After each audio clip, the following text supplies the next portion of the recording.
they will be annihilated by this great momentum that the world. 말도 안 되는 일이 벌어졌습니다. 최근 뉴욕에서 승객이 선로로 떠밀리는 서브웨이 푸싱 사건이 연이어 발생하며 시민들의 불안이 극에 달했다고 하는데요. 그러던 중 한국을 다녀온 뉴욕 교통국 관계자의 한마디가 모든 걸 바꿨다고 합니다. 뉴욕이 도입하기로 한 한국의 지하철 시스템이 무엇인지 지금부터 함께 알아보겠습니다. 안녕하세요. 저는 뉴욕 교통국에서 일하는 레이첼이라고 합니다. 뉴욕 교통국 부국장으로 있죠. 저는 항상 저희 나라에 자부심을 가지고 있었습니다. 세계 최초의 지하철 시스템을 보유하고 있는 만큼 지하철에 대한 긴 역사를 가지고 있으니까요. 하지만 한 통의 전화가 제 신념을 완전히 뒤흔들어 놓고 말았죠. 바로 제 아들 루카스가 사고를 당했다는 소식이었습니다. 순간 가슴이 덜컥 내려앉았습니다. 병원으로 달려가는 동안 온갖 불안한 생각들이 머릿속을 스쳐 지나갔어요. 나중에 들은 이야기로는 루카스가 학교를 마치고 친구들과 함께 집으로 돌아가는 길이었다고 합니다.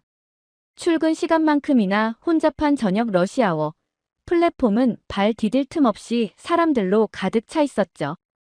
그때 한쪽에서 술에 취한 남성이 비틀거리며 큰 소리로 욕설을 내뱉고 있었다고 해요. 주변 승객들이 그 사람을 피하려고 했지만 갑자기 그가 균형을 잃으면서 루카스를 선로로 세게 밀쳐버렸답니다. 순식간에 중심을 잃은 루카스는 그대로 선로 아래로 떨어질 뻔했어요. 다행히 옆에 있던 승객이 루카스를 재빨리 붙잡아 주었지만 단 2초만 늦었어도 돌이킬 수 없는 사고가 될 뻔했다고 합니다. 병원에 도착해 보니 루카스는 창백한 얼굴로 앉아 있었습니다. 엄마, 나 더 이상 지하철 타기 싫어. 루카스의 떨리는 목소리를 들으며 가슴이 미어졌죠. 다행히 옆에 있던 승객이 붙잡아줘서 큰 사고는 면했지만 제 아들이 죽을 수도 있었다는 생각에 온몸이 떨렸습니다. 그날 밤, 저는 병원 침대 옆에서 잠든 루카스를 바라보며 밤을 지새웠습니다. 아들의 평화로운 숨소리를 들으며 수없이 많은 생각이 스쳐 지나갔죠. 제가 일하는 뉴욕 교통국의 시스템이 우리 아이를 지켜주지 못했다는 자책감이 가슴을 무겁게 눌렀습니다. 그러다 충격적인 정보를 접하게 되었죠. 루카스를 재운 뒤 병원 로비에서 커피를 마시며 휴대폰으로 뉴스를 보고 있었어요. 그때 우연히 세계에서 가장 안전한 지하철이라는 기사를 발견했습니다. 한국의 지하철 시스템에 대한 내용이었죠. 기사를 읽어 내려갈수록 제 눈이 커졌어요. 10년간 단 한 건의 추락 사망, 사고도 없었다는 통계, 100%에 가까운 스크린도어 설치율, 1분 이내 사고 대응 시간. 처음에는 이 수치들이 믿기지 않았습니다. 이게 정말 가능한 일일까? 의심하는 마음에 더 자세히 찾아보기 시작했어요. 노트북을 꺼내 한국 지하철에 대한 모든 자료를 수집하기 시작했습니다. 학술 논문, 기술 보고서, 안전관리 매뉴얼까지. 밤이 깊어갈수록 제 노트북 화면은 자료들로 가득 찼죠. 특히 충격적이었던 건 사고 예방 시스템이었어요. AI가 이상 행동을 실시간으로 감지하고 자동으로 대응하는 시스템이라니. 우리 뉴욕에서는 상상도 못할 일이었습니다. 더구나 그들의 사고 대응 매뉴얼은 너무나 체계적이었어요. 모든 상황이 시뮬레이션 되어 있었고 각 상황별 대처 방안이 완벽하게 준비되어 있었죠. 반면에 저희 나라는 세계 1위. 나라라는 타이틀이 부끄러워질 만큼 노후된 지하철과 무신경한 시스템을 유지하고 있었어요. 작은 아시아의 한 나라라지만 오히려 저희가 배울 것이 훨씬 많아 보였죠. 그렇게 저는 그 자리에서 밤새 분석을 하기 시작했습니다. 한국의 시스템을 도입해야 한다는 생각이 세게 들었거든요. 결국 새벽이 되어서야 정리를 마쳤습니다. 제 파일에는 이제 한국 지하철의 모든 것이 담겨 있었어요. 안전 시스템 구축 과정, 실제 운영 사례, 사고 예방 통계, 그리고 가장 중요한 건 비용 대비 효과 분석까지. 이 자료들을 보면 아무도 부정할 수 없을 거예요. 다음 날 아침, 저는 평소보다 일찍 교통국에 도착했어요. 오늘은 원래 안전회의가 있는 날이었죠. 회의실로 향하는 발걸음이 무거웠습니다. 평소라면 그저 일상적인 보고로 끝날 회의였지만 오늘만큼은 달랐어요.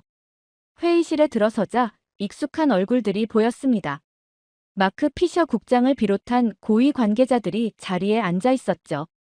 저는 깊게 숨을 들이마시고 준비해온 자료를 펼쳤습니다. 어제 제 아들이 지하철 사고를 당할 뻔했습니다. 제 목소리가 회의실에 울려 퍼졌어요. 순간 모든 시선이 저에게 집중됐죠. 하지만 이건 단순한 개인적인 일화가 아닙니다. 최근 5년간의 데이터를 봐주시기 바랍니다. 스크린에 수치들이 하나둘 나타났습니다. 500건이 넘는 선로 추락사고, 100명이 넘는 사망자 수. 차가운 숫자들이 우리의 현실을 적나라하게 보여주고 있었죠. 이후 저는 주머니에서 또 다른 자료를 꺼냈어요. 한국의 사례를 보시죠. 그들은 모든 역사에 스크린도어를 설치했고 그 결과 선로 추락 사고가 거의 제로에 가깝습니다. 순간 회의실이 술렁이기 시작했습니다. 피터슨 과장이 비웃듯이 말했죠. 한국이요? 뉴욕하고 비교도 안 되는 작은 나라 아닌가요? 거짓 결과의 확률이 높습니다. 맞아요. 윌슨 팀장도 거들었습니다. 우리처럼 100년 된 지하철을 운영하는 곳과 비교하는 건 말이 안 되죠. 구조부터 다르니까요. 제가 말을 이어가려 하자 로버츠 차장이 말을 자르며 끼어들었습니다. 또 아시아 얘기군요. 그곳은 우리 뉴욕과는 완전히 다른 환경이라고요. 저희 같은 큰 나라와 비교가 되겠습니까? 회의실의 공기가 점점 차가워져 갔습니다. 저는 이런 반응을 예상하고 있었지만 막상 직접 듣고 보니 가슴 한구석이 답답해지더군요.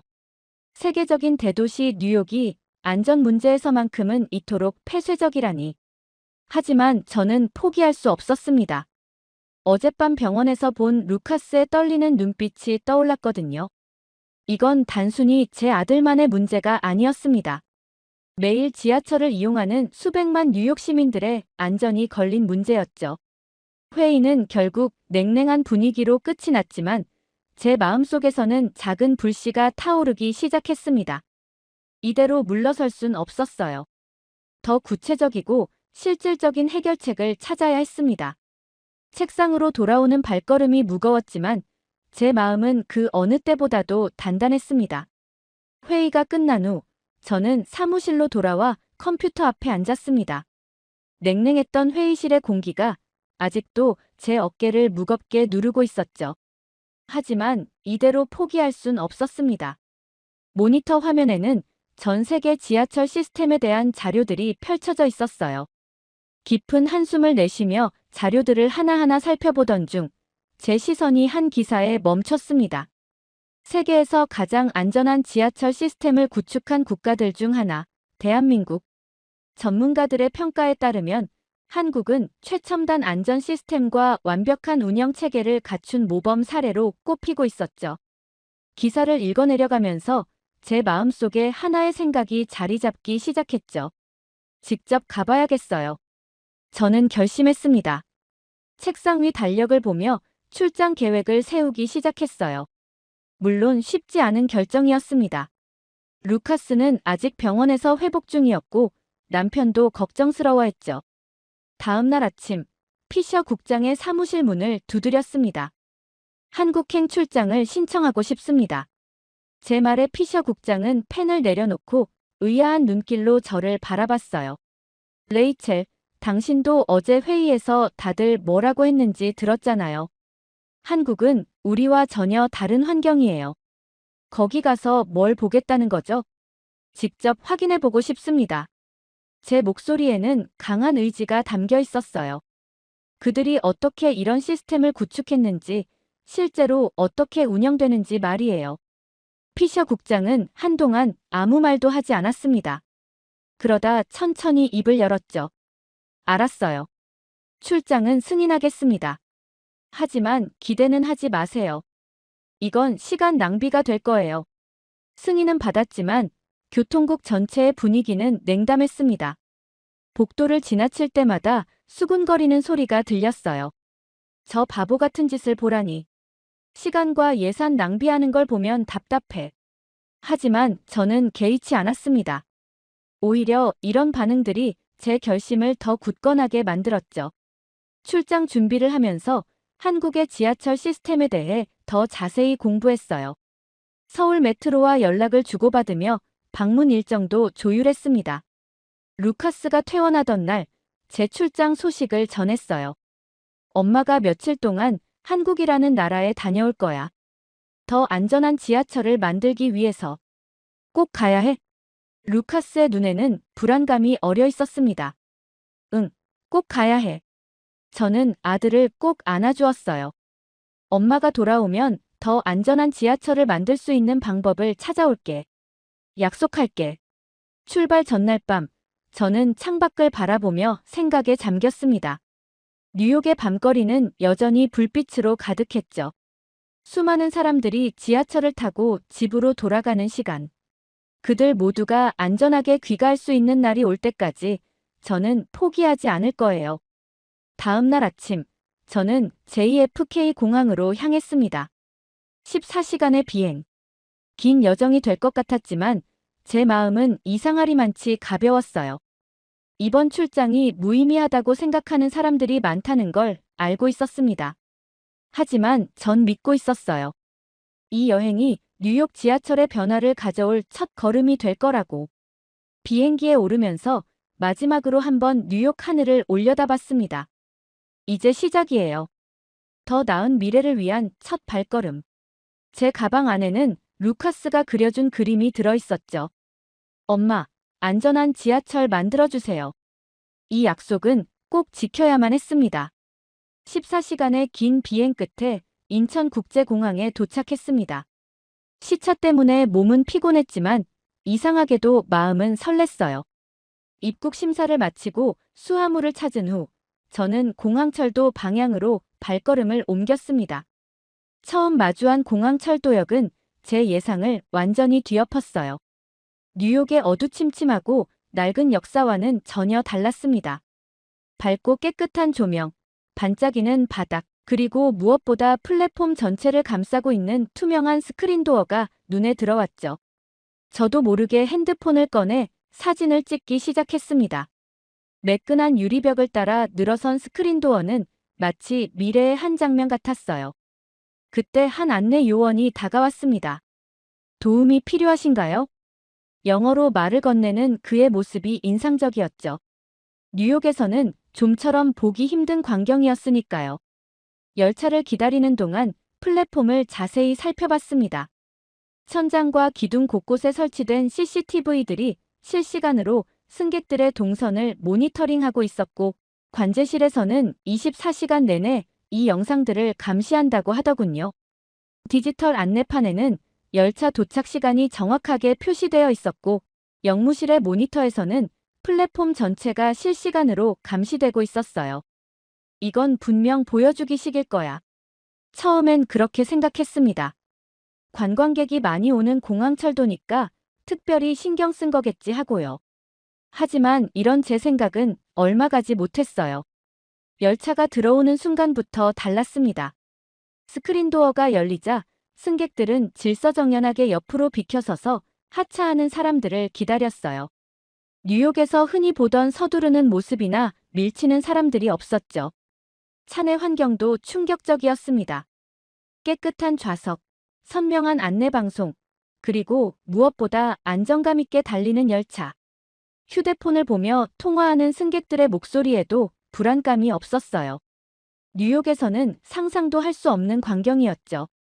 서울역에 도착했을 때는 이미 제 고정관념이 많이 흔들려 있었습니다. 더 놀라운 건 서울역이었어요. 대형 모니터에는 실시간 열차 운행 정보가 표시되고 있었고, 플랫폼마다 안내 요원들이 배치되어 있었습니다. 특히 인상 깊었던 건 한 노인분이 길을 헤매실 때였어요. 즉시 안내 요원이 다가가 친절하게 방향을 알려드리는 모습을 보며 이게 단순한 전시용이 아니라는 걸 깨달았습니다. 지하철을 타고 호텔로 향하는 동안 계속해서 메모를 했어요. 스크린 도어의 구조, 안내 시스템의 배치, 안전 요원들의 움직임까지. 뉴욕의 동료들에게 보여줄 증거를 하나하나 모으고 있었죠. 한 정거장, 두 정거장. 역을 지날 때마다 뉴욕과의 차이점이 더욱 선명하게 다가왔습니다. 여기서는 승객들이 선로를 뚫어져라 보며 불안에 떨지 않아도 됐어요. 취객이 비틀거리며 걸어도 선로에 추락할 위험이 없었죠. 호텔 체크인을 마치고 창밖을 바라보며 생각에 잠겼습니다. 처음에 가졌던 의심과 편견이 부끄러워졌어요. 이건 단순한 전시용 시스템이 아니었습니다. 수많은 시행착오와 노력으로 만들어낸 진정한 안전 시스템이었죠. 침대에 누워 천장을 바라보며 루카스 생각이 났습니다. 우리 아들도, 뉴욕의 모든 시민들도 이런 안전한 지하철을 누릴 자격이 있어요. 이제 제가 해야 할 일이 더욱 분명해졌습니다. 내일은 더 자세히 살펴봐야겠어요. 이 모든 것이 어떻게 가능해졌는지, 우리가 어떻게 이를 뉴욕에 적용할 수 있을지 말이죠. 다음 날 아침, 서울교통공사 본사에서 김윤석 CTO를 만났습니다. 첫인상부터 인상적이었어요. 그는 제가 준비해간 질문들을 하나하나 꼼꼼히 듣고 답변해 주었죠. 먼저 관제센터부터 둘러보시죠. 김윤석 CTO의 안내를 따라 지하철 통합관제센터로 향했습니다. 문을 열자마자 압도적인 광경이 펼쳐졌어요. 벽면 가득 설치된 대형 모니터들이 서울 전역의 지하철 상황을 실시간으로 보여주고 있었습니다. 이게 바로 우리의 AI 감지 시스템입니다. 김 CTO가 한 화면을 가리켰어요. 사람이 쓰러지거나 이상 행동을 보이면 즉시 감지해서 알려주죠. 취객이 비틀거리는 것도, 누군가 선로에 접근하는 것도 모두 파악됩니다. 제 눈앞에서 실제 상황이 벌어졌습니다. 한 승객이 플랫폼에서 갑자기 어지러워하는 모습이 포착됐어요. 시스템이 즉시 이를 감지했고 불과 30초 만에 역무원이 현장에 도착했죠. 놀라우신가요? 김 CTO가 미소를 지었습니다. 이건 시작일 뿐이에요. 3D 스마트 스테이션 시스템도 보여드리겠습니다. 다음으로 향한 곳은 특별 관제실이었어요. 그곳에서는 3D로 구현된 역사 내부가 실시간으로 모니터링되고 있었습니다. 마치 시뮬레이션 게임을 보는 것 같았어요. 이 시스템으로 실시간 혼잡도를 파악하고 조절할 수 있습니다. 김 CTO의 설명이 이어졌어요. 특정 구간이 혼잡해지면 열차 배차 간격을 자동으로 조절하죠. 출구별 혼잡도도 분석해서 승객들에게 덜 붐비는 출구를 안내합니다. 제 머릿속에는 뉴욕의 러시아워가 떠올랐습니다. 매일 아침 사람들이 서로 밀치며 고군분투하는 모습이었죠. 이런 시스템이 있었다면 얼마나 달라졌을까요? 가장 중요한 건 실시간 긴급 대응 시스템입니다. 김 CTO가 또 다른 화면을 보여줬어요. 사고가 발생하면 즉시 모든 시스템이 연동됩니다. 열차 제동, 역사 내 안내방송, 구조팀 출동까지 모두 자동으로 이뤄지죠. 시연을 보여주기 위해 모의 상황을 만들었습니다. 승강장에서 화재가 발생했다는 가정이었어요. 경보가 울리자마자 주변 열차들이 자동으로 감속했고 환기 시스템이 작동했으며 대피 경로가 스크린에 표시됐습니다. 모든 게 자동화되어 있군요. 제가 감탄했더니 김 CTO가 고개를 저었습니다. 완전 자동화는 아닙니다. 이 모든 시스템 뒤에는 숙련된 인력들이 있어요. AI는 보조 수단일 뿐, 최종 판단은 항상 사람이 하죠. 점심시간이 되자 김 CTO는 제게 지하철역 구내식당으로 안내했습니다. 이것도 문화 충격이었어요. 역무원들이 한자리에 모여 식사하며 정보를 공유하고 서로의 고민을 나누는 모습이 인상적이었죠. 안전은 시스템만으로 이루어지지 않습니다. 김 CTO가 말했어요. 이렇게 직원들이 서로 소통하고 경험을 나누는 것도 중요한 부분이죠. 오후에는 실제 역사들을 둘러보며 현장에서 이 시스템들이 어떻게 작동하는지 확인했습니다. 역무원들의 움직임, 승객들의 동선, 시스템의 반응까지 모든 것이 유기적으로 연결되어 있었어요. 하루 종일의 견학을 마치며 저는 깊은 감동을 받았습니다. 이건 단순한 기술의 차이가 아니었어요. 안전을 바라보는 관점 자체가 달랐습니다. 뉴욕에서는 사고가 발생한 후에 대응하는데 중점을 뒀다면 여기서는 사고를 미리 예방하는 데 모든 노력을 기울이고 있었죠. 호텔로 돌아오는 길에 노트북을 펼쳐 오늘 본 것들을 정리했습니다. 이 시스템들을 뉴욕에 도입하려면 많은 난관이 있겠지만 이제는 확신이 생겼어요. 우리도 할 수 있다는 확신. 그리고 반드시 해야 한다는 사명감이었죠. 다음 날 아침, 서울역에서 김윤석 CTO를 다시 만났습니다. 오늘은 실제 현장에서 시스템 운영 상황을 더 자세히 살펴보기로 했죠. 영무실에 들어서자 여러 대의 모니터가 눈에 들어왔습니다. 각각의 화면은 플랫폼의 다른 구역을 보여주고 있었어요. 평소에는 이렇게 조용합니다. 김 CTO가 설명을 시작했죠. 하지만 만약의 상황에 대비해 24시간 모니터링이 이루어지고 있어요. 그때였습니다. 갑자기 모니터 화면 하나가 붉은색으로 변하더니 경고음이 울렸어요. 순간 영무실의 공기가 긴장감으로 가득 찼습니다. 4번 승강장에서 한 승객이 선로로 떨어진 것이었죠. 지금 바로 현장으로 가보시죠. 김 CTO의 말이 채 끝나기도 전에 우리는 뛰기 시작했습니다. 플랫폼에 도착했을 때 이미 상황은 통제되고 있었어요. 사고 발생 후 단 30초 만에 해당 구간을 운행하던 모든 열차가 자동으로 긴급 정지했다고 합니다. AI 시스템이 승객의 추락을 즉시 감지하고 관련 프로토콜을 자동으로 가동한 거죠. 더 놀라운 건 그 다음이었습니다. 사고 발생 후 1분도 되지 않아 구조대가 현장에 도착했어요. 미리 배치된 구조 인력들이 신속하게 대응한 덕분이었죠. 승객은 다행히 크게 다치지 않았고 신속하게 병원으로 이송됐습니다. 뉴욕이었다면 저도 모르게 중얼거렸어요. 김 CTO가 물었습니다. 뉴욕에서는 이런 상황에 어떻게 대처하나요? 최소 10분은 걸립니다. 제 목소리가 떨렸어요. 신고를 받고 상황을 파악하고 구조대가 도착하기까지. 그 사이에 다른 열차가 진입할 수도 있죠. 현장이 정리되는 동안 김 CTO는 상황실로 돌아가 사고 대응 과정을 자세히 설명해 주었습니다. AI 시스템이 어떻게 사고를 감지했는지, 각 부서가 어떻게 연계되어 대응했는지 모든 것이 매뉴얼화되어 있었어요. 이런 신속한 대응이 가능한 이유는 세 가지입니다. 김 CTO가 설명했죠. 첫째, AI 기술을 통한 즉각적인 사고 감지. 둘째, 자동화된 초기 대응 시스템. 셋째, 잘 훈련된 현장 인력이죠. 저는 노트북을 펼쳐 모든 내용을 기록했습니다. 뉴욕에서라면 상상도 할 수 없는 대응 속도였어요. 우리는 아직도 수동으로 많은 것들을 처리하고 있었고, 그로 인한 시간 낭비가 너무나 컸죠. 이런 시스템을 구축하는데 얼마나 걸렸나요? 제가 물었습니다. 처음부터 이렇지는 않았어요. 김 CTO가 답했습니다. 수많은 시행착오와 실패를 겪었죠.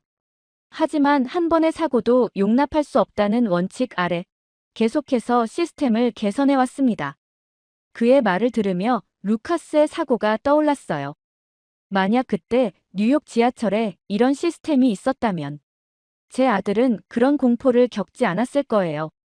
사무실로 돌아와 오늘 있었던 일을 정리하면서 저는 뉴욕 시스템의 문제점을 더욱 선명하게 직시하게 됐습니다. 우리는 너무 오랫동안 어쩔 수 없다는 말로 변화를 미뤄왔어요. 100년 된 시스템이라는 핑계로, 비용 문제를 이유로 우리는 시민들의 안전을 뒷전으로 밀어두었던 거죠. 창밖으로 서울의 밤거리가 보였습니다. 수많은 사람들이 안전하게 귀가하는 모습. 이게 바로 우리가 만들어야 할 뉴욕의 모습이에요. 더 이상 변명은 없습니다. 이제 우리도 변해야 할 때예요. 한국에서의 마지막 밤, 저는 밤을 새워가며 보고서를 작성했습니다. 직접 본 모든 것들, 경험한 모든 순간들을 놓치지 않으려 했어요. 특히 그 사고 대응 장면은 가장 먼저 자세히 기록했죠. 뉴욕으로 돌아오는 비행기 안에서도 계속해서 보고서를 다듬었습니다. 단순한 시스템 비교가 아닌 우리가 실제로 도입할 수 있는 구체적인 방안들을 담으려 노력했어요. 비용 문제에 대한 해결책도 단계적 도입 방안도 꼼꼼히 준비했죠.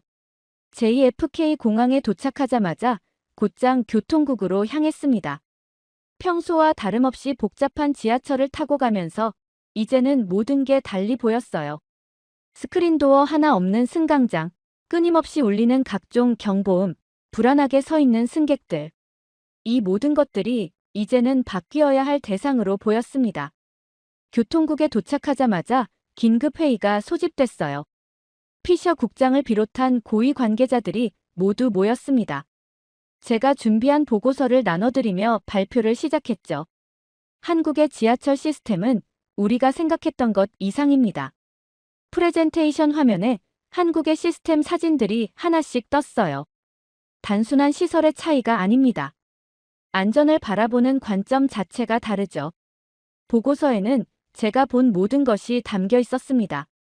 AI 기반 감시 시스템, 실시간 사고 대응 체계, 그리고 그 충격적인 사고 현장의 기록까지. 특히 사고 대응 시간에 대해 설명할 때는 회의실이 술렁였어요.